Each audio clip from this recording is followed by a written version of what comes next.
The rain fell hard on the rooftop of the United Nations Defense Building in Geneva, and Elijah Mercer stood alone near the edge, staring up at a sky that no longer belonged only to humanity. 3 years had passed since first contact, and the world had changed in ways that no one could have predicted. Alien ships now drifted through Earth's orbit like silver whales, and diplomatic messages arrived daily from species whose names most humans still could not pronounce. Mercer did not care much for any of it.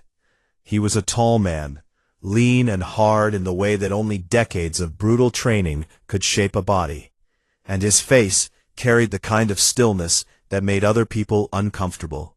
Not angry, not sad, just quiet in a way that suggested he had seen things that most people only had nightmares about.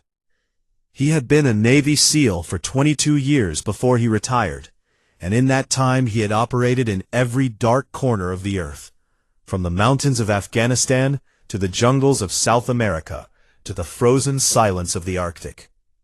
He had killed men with rifles, with knives, with his bare hands, and he had done it all without ever raising his voice.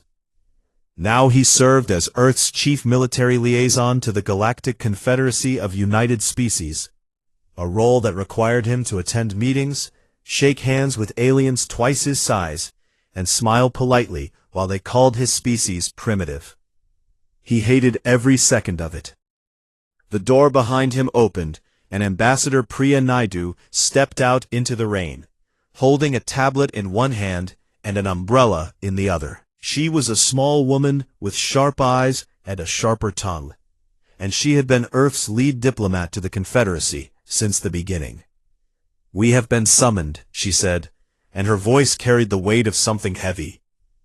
Mercer turned to face her, rain running down his scarred jaw, and he said nothing. He simply waited. "The Grand Council on Athanis Prime," Naidu continued.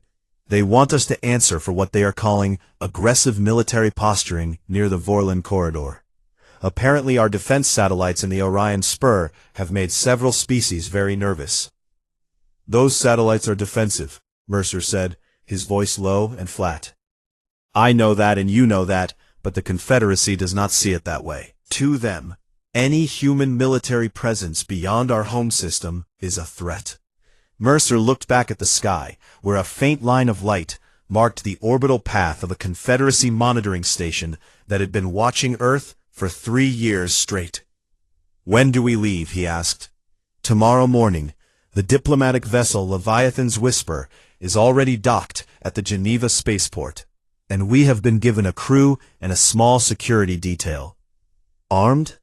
"No. Confederacy law prohibits weapons on Athanis Prime for all visiting delegations, and they have made it very clear that humans are not exempt."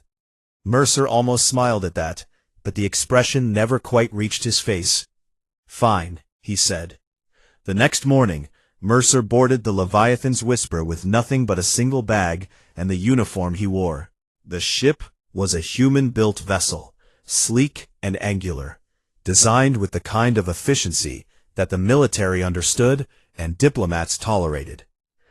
The crew was small, 12 people in total, including Mercer, Naidu, 4 security officers, and a handful of technical staff. They were good people, professionals, but Mercer could see the tension in their eyes. Nobody wanted this assignment, and everyone knew what was at stake. If the Council voted to revoke Earth's provisional membership, humanity would lose access to interstellar trade routes, advanced medical technology, and the thin layer of legal protection that kept larger species from claiming human-occupied worlds as their own. In short, everything. As the ship lifted off and broke through Earth's atmosphere, Mercer sat alone in his quarters and read the briefing files that Naidu had prepared for him. They were detailed and thorough, covering every species that would be present at the council session, every political alliance, every grudge. But one name kept appearing more than any other: Commander Vorath Kale of the Draelkin Empire. The Draelkin were the Confederacy's most feared military species. They stood over 7 feet tall, with thick reptilian hides covered in natural armor plating, and they had been the galaxy's dominant warrior class for over 6,000 years. Their soldiers served as the Confederacy's elite peacekeeping force, and no species had ever defeated them in ground combat. Vorath Kale was their most decorated officer, a veteran of dozens of campaigns, and according to the files, he had personally led the effort to block humanity's admission to the Confederacy from the very beginning. He considered humans to be nothing more than animals. Clever animals, perhaps, but animals all the same. Mercer read the file twice, memorized every detail, and then closed the tablet. During the 3-day journey to Athanis Prime, Mercer kept to himself. He exercised alone in the ship's small cargo bay, running through routines that he had practiced 10,000 times before. Hand strikes, joint locks, pressure point sequences, all performed in silence, with a precision that looked almost mechanical. One of the security officers, a young Marine named Torres, watched him from the doorway one evening, and felt something cold move through her chest. She had seen combat footage, had trained with some of the best fighters on Earth, but she had never seen anyone move the way Mercer moved. It was not fast in the way that most people understood fast. It was something else entirely, something that went beyond speed and entered a territory that felt almost predatory, as if every motion was connected to a single purpose that he carried in his bones. She did not interrupt him, and she did not watch again. On the second night, Naidu joined Mercer in the ship's small observation lounge, where the stars streamed past the windows like rivers of light. "You should know something," she said quietly. "The Draelkin are not just trying to revoke our membership. They want our territory in the Orion Spur, the entire sector. It is rich in Helion-9, the fuel source that powers most Confederacy fleets. And right now, humanity is sitting on the largest untapped reserve in the galaxy." "So this is not about diplomacy," Mercer said. "It never was. This is about resources, and the Draelkin are using the Council as a weapon. If they can make humanity look dangerous and unfit for membership, the Council will vote to strip our territorial claims, and the Draelkin will move in before the vote is even finished." Mercer was quiet for a long time, watching the stars. "What do you need from me?" he asked. "I need you to stand behind me in that chamber and look like exactly what you are. I need the galaxy to see a human who is calm, controlled, and unbreakable. And I need you to not react, no matter what they say or do." "And if they do more than talk?" Naidu hesitated, and in that hesitation, Mercer saw everything she would not say out loud. "Then I trust your judgment," she said finally, and she left the lounge without another word. On the third morning, the Leviathan's whisper dropped out of faster-than-light travel, and Athanis Prime filled the viewport like a god's crown. It was a ring world, a massive circular structure that orbited a pale blue star, and its surface glittered with the lights of 1,000 cities built by 100 different species. Mercer stood at the viewport and studied it with the same quiet attention he gave to everything. He noted the defense platforms, the patrol ships, the docking arrays, and the subtle positioning of military vessels near the Draelkin section of the station. He saw what they wanted him to see: power, scale, dominance. But he also saw what they did not want him to see: the gaps in their patrol patterns, the blind spots in their sensor coverage, and the way their ships clustered together like animals that were afraid of the dark. They were not as strong as they pretended to be, and Mercer filed that knowledge away in the same place he kept everything else that mattered, deep inside, where no one could reach it. As the ship began its docking approach, Mercer returned to his quarters, put on his dress uniform, and looked at himself in the mirror. The man who stared back was not young, not old, not angry, not afraid. He was simply ready, and the galaxy had no idea what that meant. The docking bay of Athanis Prime was the largest enclosed space Mercer had ever seen, and he had seen a great many things in his life that were supposed to impress him.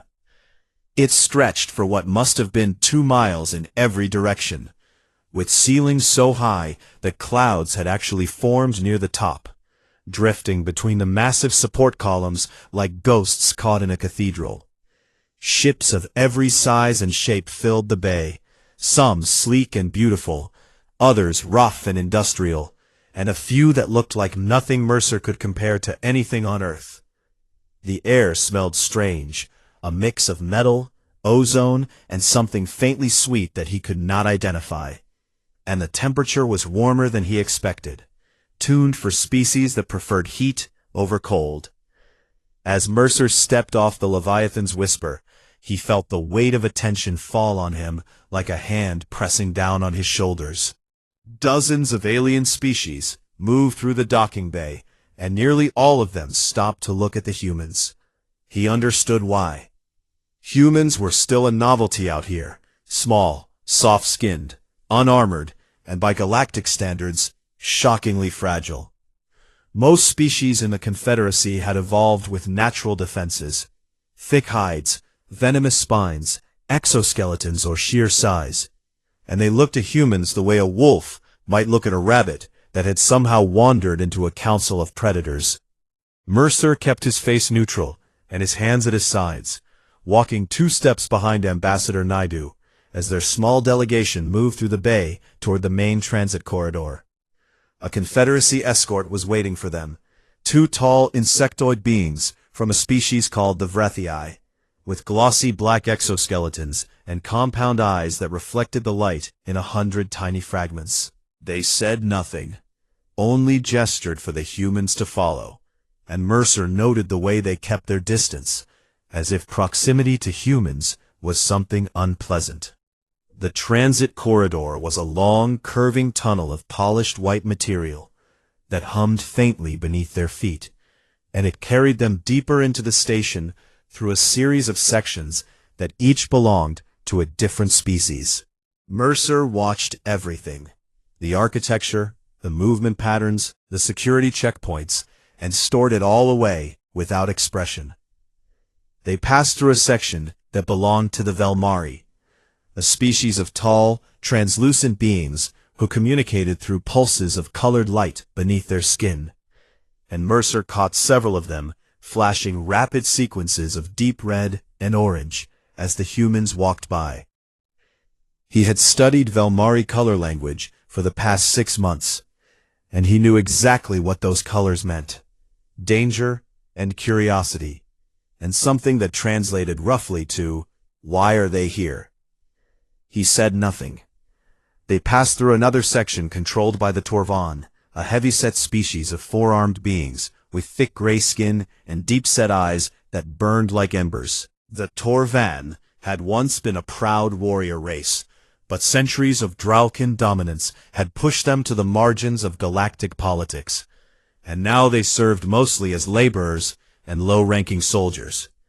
One of the Torvan, an older male with scars across his broad face, looked directly at Mercer as he passed, and something passed between them that required no translation. It was the look of one fighter recognizing another, a silent acknowledgement that existed in every species that had ever known combat. Mercer gave the faintest nod, and the Torvan returned it. Their escort brought them to the diplomatic quarters, a suite of rooms near the central hub of the station that had been assigned to Earth's delegation. The rooms were large and clean but bare, clearly the least impressive quarters on the station, positioned far from the council chamber and even farther from the quarters of the major powers. "They are telling us where we rank," Naidu said quietly as she set her things down on a table that was slightly too tall for human use. "I know," Mercer said. "The council session is tomorrow morning station time. Tonight, there is a formal reception for all delegations in the Grand Atrium, and we are expected to attend." Mercer looked at her, and she could see the question in his eyes without him having to ask it. "Yes, the Drelkin will be there," she said. "And yes, Commander Voroth Kale will be there personally. Our intelligence says he has been on the station for a week already, meeting with every delegation that might vote against us. He has been busy. If Earth loses its membership the Draelkin gain access to the richest fuel reserves in the sector, and Vorath becomes the officer who delivered it to them. He will be promoted to High Commander, the youngest in Draelkin history. Mercer processed this in silence, then went to the window and looked out at the interior curve of the ring world, where cities glittered like scattered jewels against the dark. That evening, the reception was held in the Grand Atrium, a vast open space at the heart of Aethanus Prime, filled with floating platforms, streams of bioluminescent light, and hundreds of alien delegates from across the Confederacy. Mercer wore his dress uniform, dark navy, simple, with no medals and no decorations. Naidu had asked him to wear his full set of commendations, but he had refused. He did not need metal on his chest to tell people what he was. They entered the atrium together, and the effect was immediate. Conversations paused, heads turned, and Mercer felt the familiar sensation of being assessed by predators, deciding whether he was prey or something else. A group of Krellian diplomats, massive six-legged beings with armor-plated shells, watched the humans pass with expressions that might have been amusement on their wide, flat faces. A pair of Salathi, slender, four-eyed beings, known for their intelligence and their total lack of physical strength, whispered to each other in a frequency that most species could not hear, but Mercer caught fragments of it through the translation device embedded behind his ear. "So small," one of them said. "How do they survive on their own world, let alone out here?" Mercer kept walking. And then he saw him. Commander Vorath Kale stood at the center of the atrium, surrounded by a circle of delegates who listened to him with the careful attention that power always demanded. He was enormous, 7 feet and 4 inches of dense armored muscle, with dark green scales that caught the light like polished stone, and eyes that burned a deep, molten gold. His jaw was wide and heavy, lined with ridges of natural bone plating, and his hands, each one nearly the size of Mercer's head, hung at his sides like weapons waiting to be used. He radiated dominance the way a furnace radiated heat, and every species near him adjusted their posture in his presence, leaning slightly away, making themselves smaller. Vorath noticed the humans immediately. His golden eyes locked onto Mercer with the precision of a targeting system, and his lips pulled back to reveal rows of thick, interlocking teeth. He said something to the delegates around him, and several of them laughed, a sound that carried across the atrium like a challenge. Then Vorath moved toward the humans, and the crowd parted for him the way water parts for a stone. He stopped directly in front of Mercer, close enough that Mercer could feel the heat coming off the Draelkin's body, and he looked down at the human with an expression of open, undisguised contempt. "So," Vorath said, his voice deep and resonant, vibrating in Mercer's chest like a drum, "this is what Earth sends to represent itself before the Council. A small, breakable creature in a costume." Naidu stepped forward, her diplomatic smile firmly in place, and said, "Commander Vorath, it is an honor to—" "I was not speaking to you," Vorath said without looking at her, his eyes still fixed on Mercer. "I was speaking to the soldier. Your leaders sent a soldier, did they not? I want to see what kind of soldier a species of glass-boned scavengers produces." The atrium had gone quiet around them. Dozens of species watched, and Mercer could feel the weight of every eye in the room. He looked up at Vorath, up because the alien towered over him by more than a foot, and his face showed nothing. Not anger, not fear, not pride, just the same quiet stillness that he carried everywhere, the stillness of deep water that hid what moved beneath the surface. "I am not here to impress you, Commander," Mercer said, his voice calm and even. Vorath leaned closer, his massive head tilting to one side, and he studied Mercer the way a predator studies something it has not yet decided to eat. "No," Vorath said softly, "you are not. You are here because your species is too foolish to know when it is not welcome, and too weak to do anything about it when it finds out. He straightened, looked around the atrium at the watching delegates, and raised his voice so that everyone could hear. Look at them, the humans. They have been in space for less than a heartbeat, and already they spread like a disease, building weapons on every rock they touch, claiming territory they have no right to hold. They are not civilized, they are not evolved, and they do not belong here. He turned back to Mercer one final time. Enjoy the reception, little human. Tomorrow, the Council will correct the mistake of letting your kind through the door. Then, he turned and walked away, and the crowd swallowed him like a tide closing over a rock. Naidu exhaled slowly and placed a hand on Mercer's arm.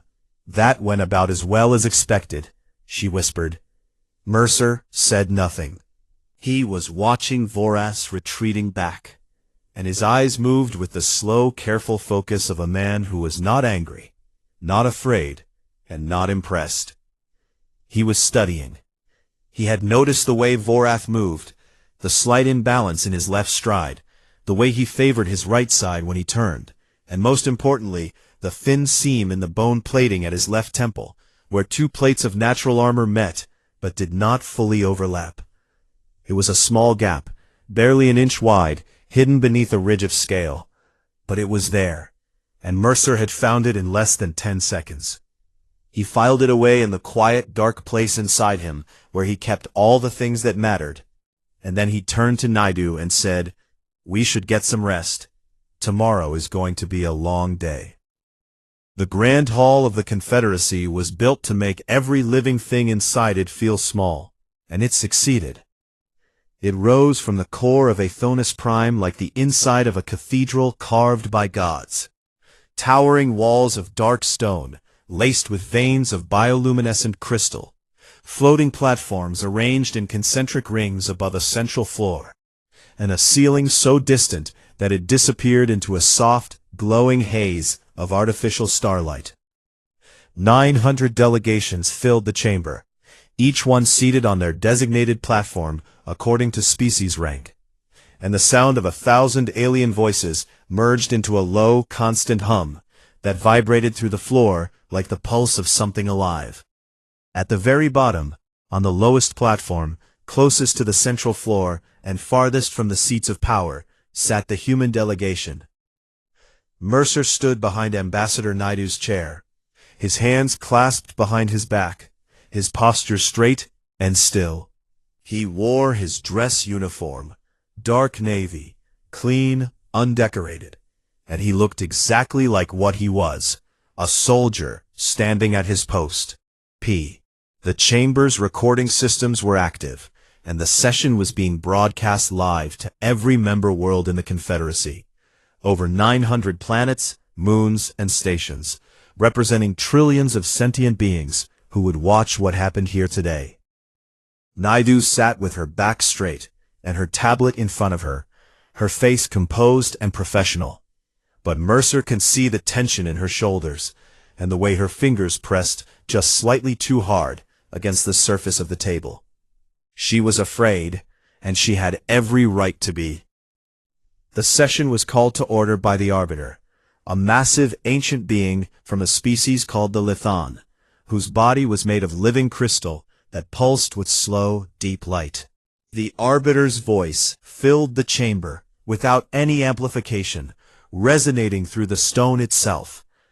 The Council recognizes the matter of Terran Provisional Membership Review, the Arbiter announced. Charges have been brought by the Draelkin Empire and supported by 14 additional member species. The Terran delegation will hear the charges and respond.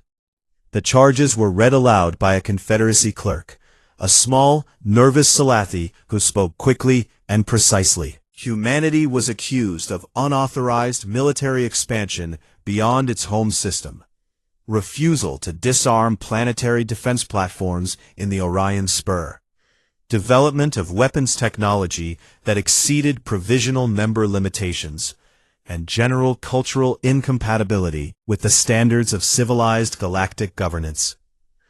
Mercer listened to every word without moving, and when the clerk finished, Ambassador Naidu rose from her seat. She spoke for 20 minutes, and she was brilliant. Her voice was clear and steady, and she dismantled each charge with facts, data, and legal precedent drawn from the Confederacy's own charter. She pointed out that humanity's defense satellites were entirely within the boundaries permitted by provisional membership law, that every weapon system had been registered and inspected, and that the accusation of cultural incompatibility had no legal basis and had never been applied to any other species in the Confederacy's history. Several delegations nodded along. The Valesi, a small feathered avian species who had long been sympathetic to humanity, clicked their beaks in approval, and even a few of the more neutral delegations seemed persuaded. For a moment, it looked like the tide might turn. Then Commander Vorath Kale took the floor. He rose from the Drailkin platform, which sat near the very top of the chamber, among the highest-ranked species, and descended to the central floor with slow, heavy steps that echoed through the hall like a drumbeat. He was even more imposing here than he had been at the reception, his massive frame catching the bioluminescent light and casting a shadow that stretched across the floor like a dark promise. He did not carry notes, and he did not use a tablet. He simply stood at the center of the chamber and spoke, and his voice was a weapon all by itself. "The ambassador speaks well," Vorath began, his golden eyes sweeping across the chamber. "She uses words the way her species uses everything, cleverly, carefully, and with the intention to deceive." He paused, letting the silence do its work. "But words are not what matter here today. What matters is truth, and the truth about humanity is written in their blood, literally." He raised one massive hand, and a holographic display activated above the central floor. It showed images that Mercer recognized immediately. Human combat footage, pulled from Earth's own military archives. The footage showed soldiers in battle, close-quarters fighting, hand-to-hand combat training, and the aftermath of engagements that no civilian was ever meant to see. It was raw, unfiltered, and deliberately chosen to shock an audience that had evolved past physical violence thousands of years ago. Gasps rippled through the chamber. Several species turned away from the images, and one delegation, a group of empathic beings called the Sarathi, visibly shuddered as the emotional residue of the footage washed over them. Vorath let the images play for a full minute before continuing. "This is what humanity is," he said, his voice hard and cold. "Not the polished words of their diplomat, not the clean uniform of their soldier. They are a species that evolved through violence, that perfected violence, and that celebrates violence as a cultural achievement. They train their young to kill with their bare hands. They hold competitions to see who can cause the most damage to another body. They have a word for it. They call it combat sports, as if the destruction of flesh is a game." He turned to face the human delegation directly, and his eyes found Mercer. "And this," Vorath said, pointing at Mercer with one clawed finger, "is what they send to represent themselves before the council. Not a scientist, not a philosopher, not a builder, a killer, a man whose entire life has been dedicated to the art of ending other lives." He projected Mercer's military record onto the display, redacted, but enough remained to paint a picture. Deployments, mission counts, commendations for actions that were described in language so clinical it barely disguised what they truly meant. 22 years of active combat operations, Vorath read aloud, specialized in infiltration, elimination, and what his species calls unconventional warfare. This is the best humanity has to offer, a predator wrapped in cloth, standing in a hall of civilization and pretending to belong. The chamber was silent. 900 worlds watched, and Mercer could feel the judgment pressing down on him from every direction. Naidu's hands were clenched beneath the table, but she kept her face still. She had prepared for this, had warned Mercer that Vorath would try to provoke them, and she had made him promise to remain calm, no matter what happened. Vorath turned off the display and descended the last few steps until he stood directly in front of Mercer, close enough that the human could smell the dry, mineral scent of Draelkin's skin. "Look at you," Vorath said, his voice dropping to something almost intimate, meant for Mercer alone, but amplified by the chamber's acoustics so that every being in the hall could hear it. "This is your warrior class? This fragile thing? Humanity sends a relic of its savage past and expects us to feel threatened?" Mercer looked up at him and said nothing. His eyes were steady, his breathing even, his hands still clasped behind his back. Vorath studied him for a long moment, and something shifted behind those golden eyes. Frustration, perhaps, or confusion. He had expected fear, or anger, or at least some visible reaction, and the human's absolute stillness unsettled him in a way he did not fully understand. Then Vorath made his decision. In Draelkin culture, physical dominance was not just tolerated, it was ritualized. When a Draelkin officer wished to establish hierarchy over a lesser being, he struck them, and the lesser being was expected to kneel, to lower their eyes, and to accept their place. It had happened dozens of times before in this very chamber, to the Valesi, to the Sarathi, to the Torvon, and to every other species that the Draelkin considered beneath them. And every time the struck species had submitted, because that was what the galaxy expected, and because no one had ever been strong enough or foolish enough to do anything else. Vorath drew back his arm and struck Mercer across the face with a backhanded blow that carried the full weight of 7 feet of armored muscle behind it. The sound cracked through the grand hall like a gunshot. Mercer's head snapped to the side, and blood sprayed from his split lip onto the polished floor. The force of the blow would have shattered the jaw of most species in the Confederacy, and the entire chamber held its breath, waiting for the human to fall, to kneel, to break. Mercer did not fall. He did not kneel. He stood exactly where he was, his body absorbing the impact the way a tree absorbs the wind, bending but never breaking. And for one long, terrible second, the Grand Hall of the Confederacy was the quietest place in the galaxy. Then Mercer moved. He rolled his neck slowly, a small, precise motion that produced a faint crack that somehow carried through the silence. He raised one hand and wiped the blood from his lip with the back of his knuckles, looked at the red smear on his skin, and then lifted his eyes to meet Vorath's gaze.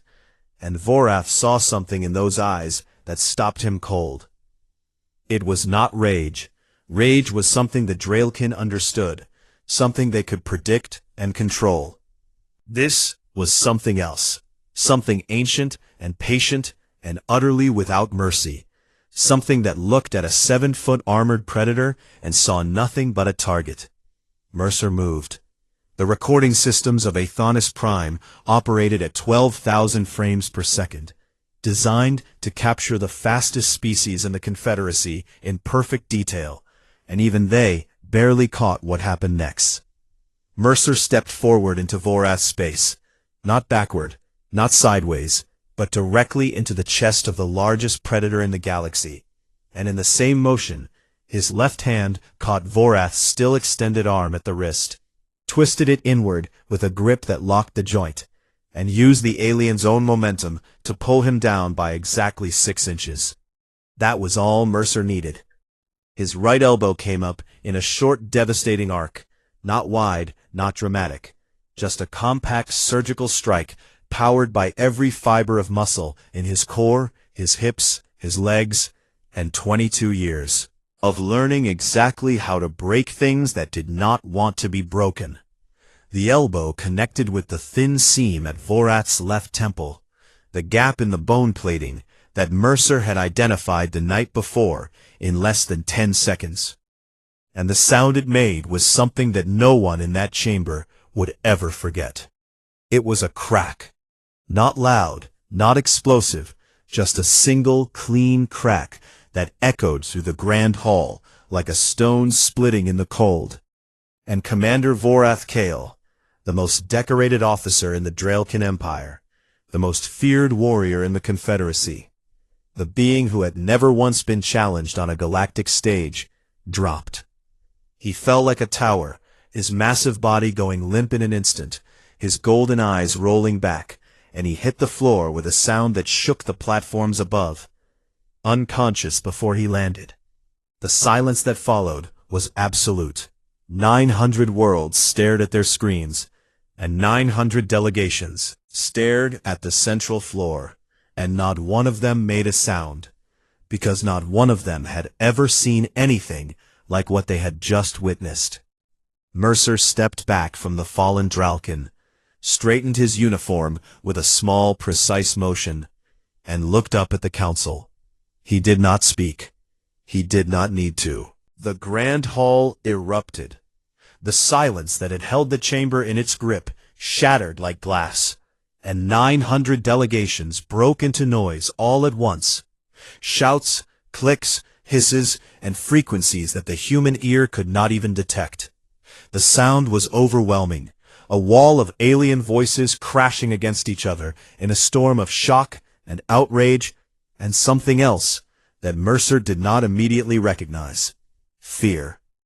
The Draelkin delegation was on their feet instantly, their massive bodies surging forward on their platform, and their voices roared through the chamber with a fury that made the bioluminescent crystals in the walls flicker and dim. 3 Draelkin officers leaped from their platform to the central floor and surrounded their fallen commander, their armored tails slamming against the stone as they looked from Vorath's unconscious body to the human who stood calmly less than 10 feet away. "Seize him!" the lead Draelkin officer screamed, pointing at Mercer with a clawed hand that trembled with rage. "Seize the human now!" But no one moved. The Confederacy guards, Vrethii soldiers in polished black armor, stood at their posts around the perimeter of the central floor and did nothing. Their compound eyes flickered between the Draelkin and the human, and not one of them stepped forward, because not one of them wanted to be the first to touch the being who had just dropped Commander Vorath Kale with a single blow. Mercer remained exactly where he was, his hands at his sides, his breathing steady, his face showing nothing but the same quiet stillness that he always carried. Blood still ran from the split in his lip, tracing a thin red line down his chin, but he made no move to wipe it away. He simply waited. Ambassador Naidu was at his side in an instant, her face pale, but her voice controlled as she addressed the chamber. "The Terran delegation requests that order be restored," she said clearly, projecting her voice over the noise, "and reminds the Council that the events of the past 60 seconds are recorded in full and available for review."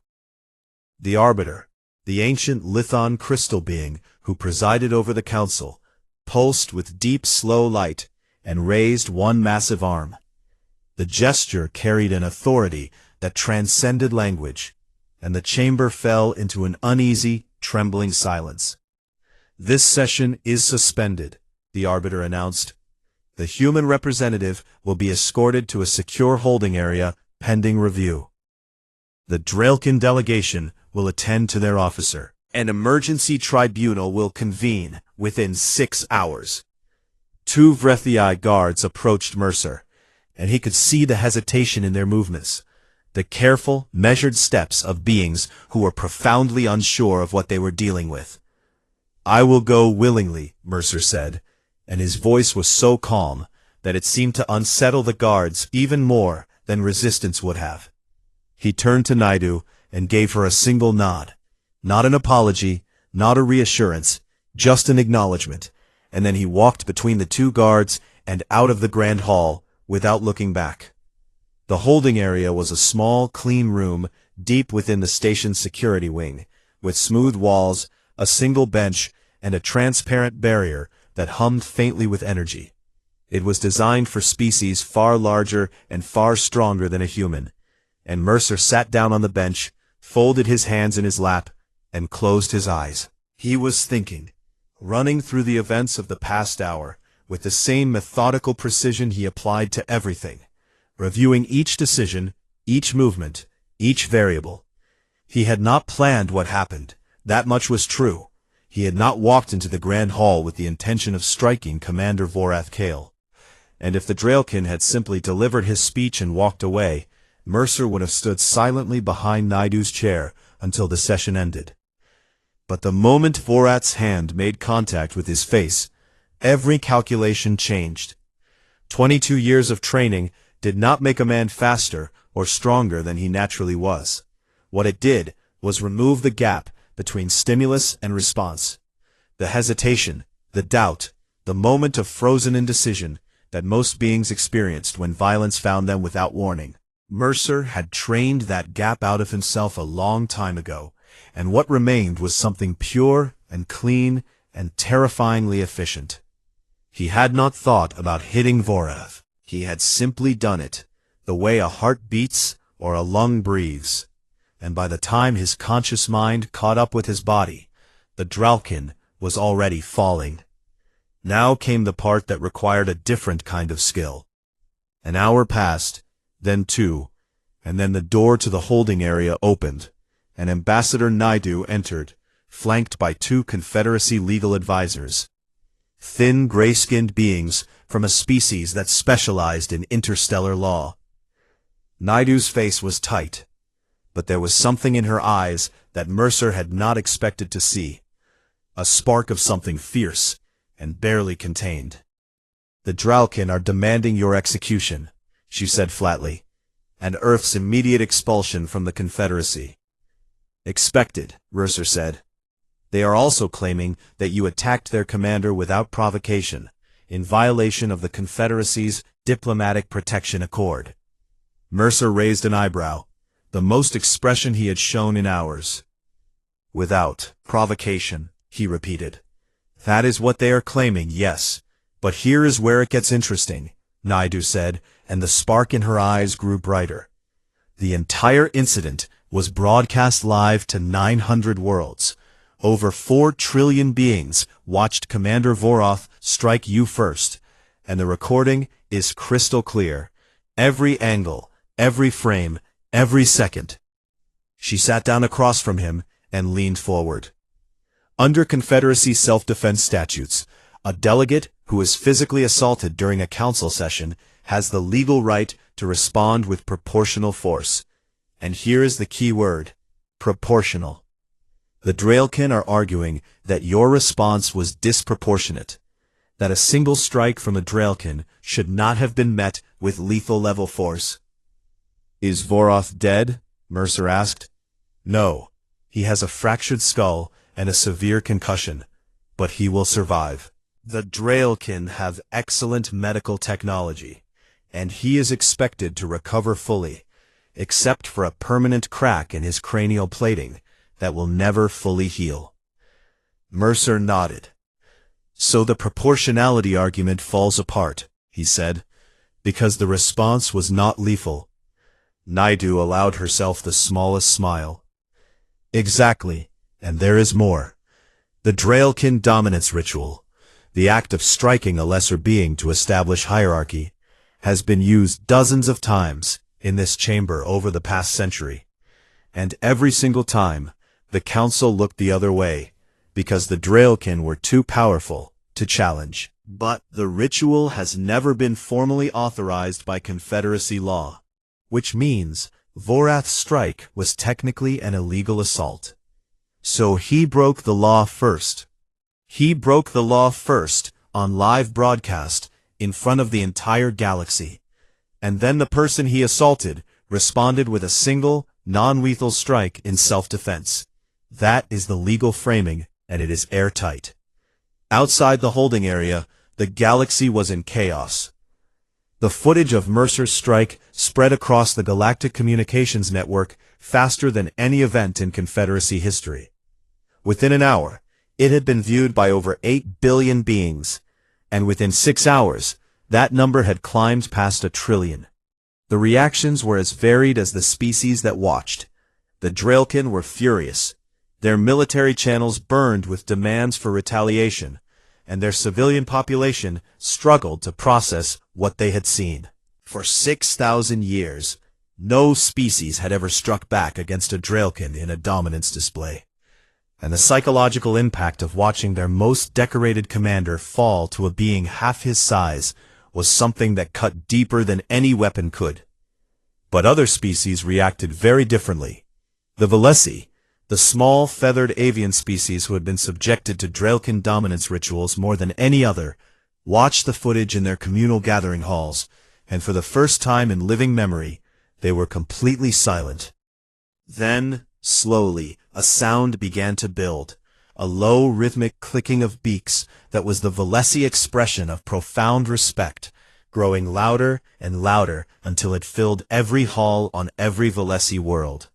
The Torvon, the four-armed warriors who had once been great and had been diminished by centuries of Draelkin oppression, sent a single encrypted message to Mercer's holding cell through channels that the Confederacy did not officially monitor. The message contained only 2 words: well struck. The Sarathi, the empathic species who had shuddered during Varroth's combat footage, released a public statement that surprised everyone. They said they had felt the emotional state of the human at the moment of the strike, and what they had detected was not rage, not hatred, not cruelty. It was clarity, a focused absolute certainty that burned like a cold star. And they said it was the most terrifying thing they had ever felt from any species. Even the neutral delegations, species that had no stake in the outcome and no opinion on humanity, found themselves watching the footage again and again, drawn to the moment when the small, soft creature looked up at the largest predator in the galaxy and showed no fear at all. 6 hours after the incident, the emergency tribunal convened. It was held in a smaller chamber adjacent to the Grand Hall, with only the Arbiter, 12 senior council members, the Draelkin legal team, and the human delegation present. Mercer was brought in under escort and seated at a plain table across from a wall of alien faces that regarded him with expressions ranging from hostility to fascination.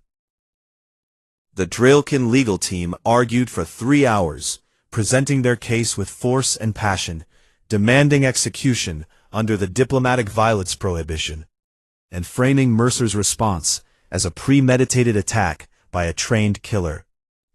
Naidu countered every point with surgical precision, citing the self-defense statute, the illegality of the dominance ritual, and the medical evidence confirming that Mercer's strike was non-lethal and proportionate. Then the Arbiter turned to Mercer and asked the one question that mattered.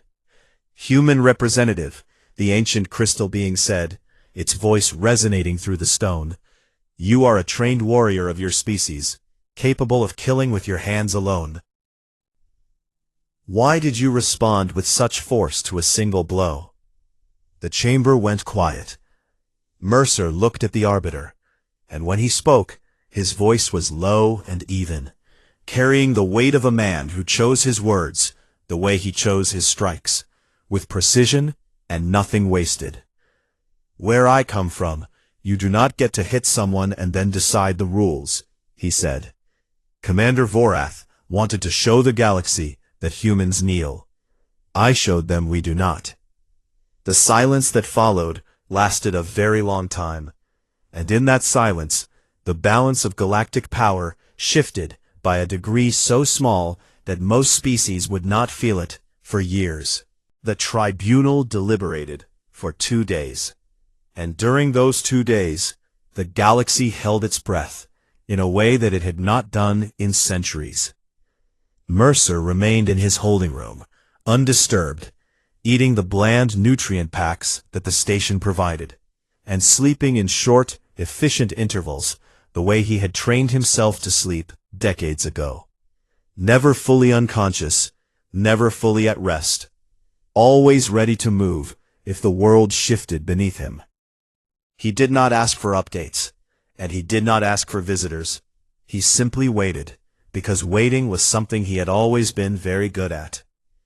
Outside his room, the galaxy was anything but still. On the Dralkin homeworld of Kael'thar, the footage of Vorath's fall played on every public screen and every private channel, and the reaction was not what the Dralkin leadership had expected. Instead of unified rage, there was something far more dangerous.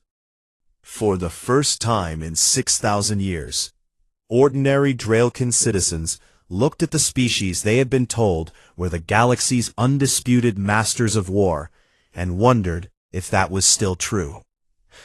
On Valesi Prime, the clicking of beaks had not stopped since the day of the incident. The Valesi Parliament, a body that had not taken a bold action in over 200 years, called an emergency session and passed a resolution formally condemning the Dralkin dominance ritual and demanding that the council ban it permanently.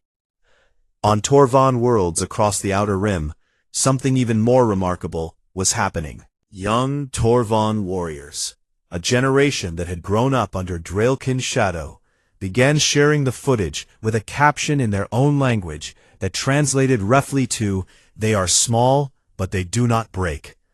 And for the first time in a century, Torvan recruitment offices saw a surge in volunteers who wanted to train, to fight, to remember what their species had once been. Even in the deep halls of the Lithan homeworld, where the ancient crystal beings moved slowly and spoke rarely, the Arbiter's private council discussed the incident with an intensity that had not been seen since the last great galactic war, because the question was no longer about one human hitting one Dralkin. The question was about what happened next. On the morning of the third day, the tribunal delivered its verdict. The chamber was full again, not as large as the Grand Hall, but every seat was taken, and the broadcast was live to every member world. Mercer was escorted in and stood at his table with Ambassador Naidu at his side, and across the chamber, the Dralkin legal team sat in rigid, furious silence. The Arbiter spoke. "The tribunal has reviewed all evidence, testimony, and legal arguments presented by both parties," the ancient being said, its crystalline body pulsing with slow, steady light, and has reached the following conclusions. First, Commander Vorath Kale initiated physical contact with the human representative without provocation, in violation of the Confederacy Diplomatic Protection Accord. The act, commonly known as the Dralkin Dominance Ritual, has no legal standing under Confederacy law, and is hereby formally classified as assault. A ripple of sound moved through the chamber, shock from the Dralkin, and something that sounded very much like relief from a dozen other delegations. Second, the human representative responded to this assault with a single, non-lethal strike, delivered in self-defense, consistent with the rights granted to all delegates under Section 14 of the Confederacy Charter. The tribunal finds no grounds for charges of disproportionate force, premeditated violence, or violation of diplomatic conduct. Naidu exhaled slowly beside Mercer, and he felt her hand brush his arm, just barely, just for a moment. Third, Commander Vorath Kale is formally censured for conduct unbecoming a Confederacy officer, and the Dralkin Empire is issued a formal reprimand for failing to control its representative. Any future use of physical dominance displays in council proceedings will be treated as assault and prosecuted accordingly. The Dralkin delegation erupted, their lead representative rising to his full height and slamming both fists on the table. But the Arbiter's next words cut through the noise like a blade. The tribunal's decision is final and not subject to appeal. Silence fell again, heavy and absolute, and the Arbiter turned its ancient gaze toward the human delegation. Furthermore, the Arbiter continued, in light of the evidence presented during this review, including humanity's legal compliance with all provisional membership requirements, the strength of Ambassador Naidu's defense, and the broader questions raised by this incident regarding the treatment of newer species by established powers, The tribunal recommends that the full council convene to vote on the advancement of Earth's membership status from provisional to full standing. Naidu's composure cracked for just a fraction of a second, a widening of her eyes, a sharp intake of breath, before she pulled herself back together. This was more than they had hoped for, more than anyone had thought possible. The full council vote took place 4 days later. It was held in the Grand Hall, in the same chamber where Vorath had fallen, and the bloodstain on the floor had been cleaned but not forgotten. Every delegation was present, every seat was filled, and the broadcast reached further than any previous council session in history, because the galaxy was watching, and the galaxy wanted to see what happened to the species that did not kneel. The debate lasted 12 hours. Some species argued passionately against humanity's advancement. The Draelkin, of course, but also several species aligned with them, who feared what a stronger human presence in the Confederacy might mean for their own interests. They painted humanity as dangerous, unpredictable, and fundamentally incompatible with peaceful civilization. But others spoke in humanity's favor, and what struck Mercer, who stood silently behind Naidu through every hour of debate, was that many of the species supporting Earth were not doing so out of friendship or admiration. They were doing so because the incident had shown them something they had needed to see for a very long time. That the Draelkin could be challenged, that the old order was not permanent, that a species did not need to be the biggest or the strongest to stand its ground, and that sometimes the most dangerous thing in the room was not the creature with the thickest armor, but the one with the sharpest mind and the will to use it. When the vote was called, it was not unanimous. It was never going to be, but it was decisive, by a margin of 612 to 288, with the remainder abstaining. The Council voted to grant Earth full membership in the Galactic Confederacy of United Species, 3 decades ahead of the standard timeline. Naidu accepted the decision with grace and poise, delivering a brief, elegant speech that thanked the Council and promised that humanity would honor the trust placed in them. Mercer said nothing. He simply stood behind her, hands clasped, face still, and let the galaxy see exactly what it needed to see. A human who was calm, who was controlled, and who had nothing left to prove. In the days that followed, the political landscape of the Confederacy began to shift in ways that would take years to fully understand. The Draelkin Empire withdrew its peacekeeping forces from 3 disputed sectors in a move that analysts called strategic repositioning, but that everyone understood was retreat. Their dominance, built on 6,000 years of physical superiority and the assumption that no one would ever push back, had been cracked. And cracks have a way of spreading. The Valesi formally requested a mutual defense agreement with Earth, the first such request they had ever made with any species, and the Torvans sent a diplomatic envoy to Geneva with a proposal that stunned Earth's military leadership. They wanted to train with human soldiers, to learn the fighting techniques that had brought down a Draelkin commander, and to rebuild the warrior tradition that had been beaten out of them over centuries of subjugation. Other species, smaller and quieter, began reaching out through back channels, messages of support, requests for partnership, and quiet inquiries about what it might look like to have humanity as an ally, rather than a curiosity. Mercer did not involve himself in any of it. On the evening after the vote, he found himself alone, on an observation deck on the outer ring of Aethonus Prime, looking out at the stars through a window that stretched from floor to ceiling. The view was extraordinary, a vast field of light scattered across the darkness, with the pale blue star at the center of the ring world casting a soft glow across everything. Ambassador Naidu found him there, as he somehow knew she would. She stood beside him in silence for a long time, and then she said, "Did you know what would happen when he hit you? Did you plan it?" Mercer was quiet for a while, watching the stars drift past. "I did not plan it," he said finally.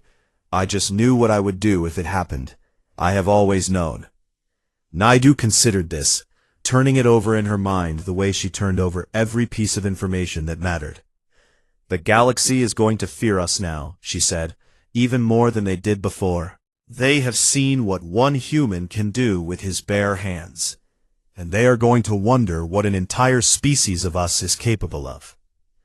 Mercer watched the light of a distant star flicker and steady itself against the dark. "Good," he said quietly. "Fear keeps people polite." Naidu almost laughed at that, but the sound died in her throat because she realized he was not joking. He was stating a truth that he had learned in places she could not imagine, a truth that was ugly and simple and had kept him alive for 22 years in the most dangerous corners of a very dangerous world. She left him there, alone with the stars, and walked back toward the diplomatic quarters to begin the work of building humanity's new place in the galaxy. Mercer stayed on the observation deck for a long time after she left, and when he finally turned to go, he paused for just a moment and looked at his reflection in the window. The scarred jaw, the steady eyes, the split lip that was still healing. He did not smile, but something shifted behind his eyes.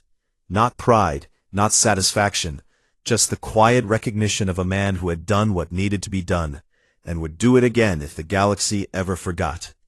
3 weeks later, in a secure military facility deep beneath the surface of the Draelkin homeworld, a classified briefing was delivered to the Empire's highest-ranking war council. The briefing contained a single new entry in the Draelkin Threat Classification Index, a database that cataloged every known species in the galaxy by their combat capability, their tactical behavior, and the level of threat they posed to Draelkin military operations. The entry read, Species, Homo sapiens. Origin, Sol System, Orion Spur. Physical profile, small frame, no natural armor, no venom, no augmentation. Combat assessment, extreme close quarters capability, tactically adaptive, psychologically resistant to intimidation, capable of identifying and exploiting structural weaknesses in real time. Tactical recommendation, do not engage at close range. Do not engage unarmed. Do not provoke. Avoid if possible. The War Council read the entry in silence, and not one of them argued with it. Somewhere among the stars, on a ship heading back to Earth, Elijah Mercer sat alone in his quarters, staring out at the dark, and for the first time in a very long time, he allowed himself to close his eyes and rest, truly rest, because the galaxy finally understood what humanity had always known about itself. They were small, and they were soft, and they were fragile, but they did not kneel.